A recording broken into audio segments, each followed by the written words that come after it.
Hello friends, and welcome to Escaping the Mouse with your host, me, Puck Roll. Alright, we have another little train village element to set up today. This one came from our friend Lindex. You may know Lindex, who's a regular participant on the live streams, and she decided to send me a little village element from my Amazon wish list too. Let's take a look at this thing. This is the village element that Lindex sent us. This is actually a two-story house. Yeah, this is one of the ones I actually really was looking forward to hopefully getting, because this is kind of a very elaborate piece, and I think it's going to look really, really great.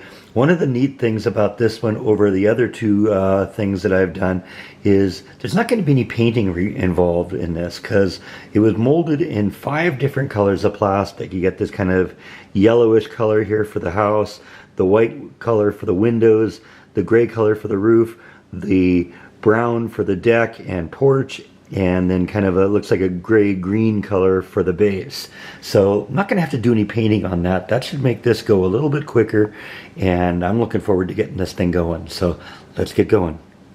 Alright, so these are the pieces that I've pulled out of the box. This is the base, as I said, the porch and deck on the second level, the glass for the windows, the roof elements, the posts and fences and windows and stuff like that along the balcony, and of course the housing pieces themselves. So we're going to start putting this together. We've got the instructions here, and we're going to get going with it.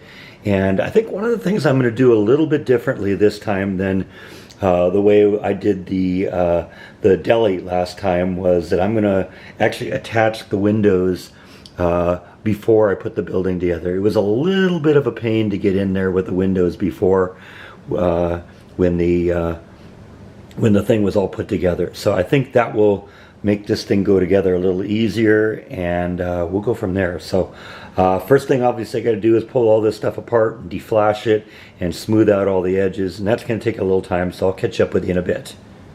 Alright, a little bit of time has gone by. I have separated all of the plastic pieces and deflashed it all, gotten all the rough edges off of it with my my emery board, and the directions actually say that I should do what I was thinking about doing in terms of the glass, which is attach the glass while the pieces are still flat, because that's going to make it a lot easier to do that. So that's going to be the next step. I think we're going to attach the glass piece here, cut it out into each of the holes here, and then we'll put the window frames on the outside once they've dried. Okay, we've managed to get the windows in all of the building components right now. Now I got to put the little window pieces in the front here, and that should go together pretty quickly. Actually, it took a little time to do these window pieces because each of the pieces of plastic had to be cut out separately and glued into place. But like I said, these should drop in really quick. It should just be boom, boom, boom, boom, boom. So I'll catch up with you in a little bit. So I've installed all the windows now, and now we're going to really just start assembling the whole thing. Basically, it all gets assembled onto this base here, and then that helps you square everything up.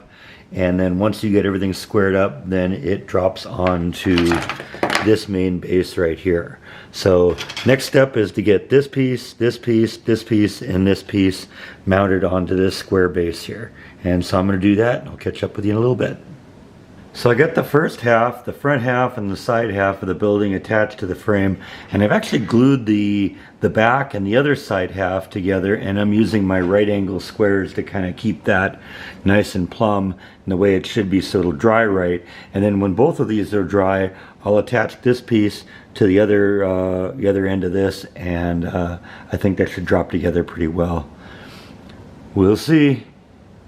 Okay, a little bit more time has gone by now. I have the whole basics of the house put together at this point. Now at this point, I'm kind of starting to work on the porch and the patio, which, you know, this is the deck above the porch. That's going to be the porch. I got to put the little railing pieces on, the little support pieces for the deck above, and that's going to attach to the front of the house right here. So we're getting close to the point now where we're going to start putting the stuff on the base. I've also assembled the little side room. I guess they would call that like a mud room or something like that. Maybe it's just a little little gazebo or something sticking off the side of the house. I'm not sure exactly what it is, but I've I've assembled that, and that's ready to attach to the side of the house now when the time comes, and it will attach right over this hole here. So I think we're coming together pretty quickly here. Okay, so I got the deck and the porch attached. That was a lot of intricate little pieces that all had to kind of fit together. And you also had to kind of figure out how everything did fit in there because, you know, these pieces are different from these pieces, are different from these pieces. So it was a kind of all kind of fitted together and figure out how it worked. But I think we got it. That's starting to look pretty good. I've also got the house glued to the base now, so we're starting to get into the kind of finishing stretches of this thing here. I think the next thing I want to do now is attach this little room to the side, and that should be pretty simple because it's already assembled. It just needs to be glued in there. And then we put the little roof piece on, which is this piece here, and do the little back section, put the roof on top. I'll put the gable in there, put the chimney on, and this thing's gonna be pretty much done. So I'm gonna attach this thing now, and we'll put the roof on, and I'll show you what that looks like. So I got the little sunroom or whatever this is on the side done. Got the roof on. Got the roof on the main house too, so that's coming together really well.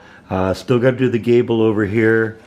There's a chimney that runs up here, and there's actually a little back room here. That has to go back here, goes like here, and there's a little deck here and some steps and stuff like that. But we're definitely getting close to the end of this one. It's gonna look great, isn't it? Holy cow. All right, so there's the final product. I think this turned out really, really good. I gotta admit, this was the most complicated of all the ones I've ever done. You know, all of them being all three of them here. But like I said, we got the roofs on. This little back room is attached. There's two little chimneys, this one and this one up here.